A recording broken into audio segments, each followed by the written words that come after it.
There they are. Service workers at the Charlotte Airport say it's time for American Airlines to implement basic but crucial changes. This afternoon, service workers with American Airlines gathered to protest a lack of basic protections like easy access to water, cool break rooms, and training on heat illnesses. Workers claim the heat index in some of the workplaces are reaching 126 degrees. I do see people being dizzy and feeling sick, and it is very scary.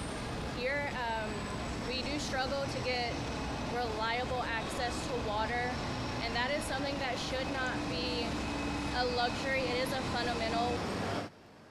Among those protesting today are the service workers at Charlotte Douglas, including cabin cleaners, bathroom workers, trash truck drivers, and ramp workers.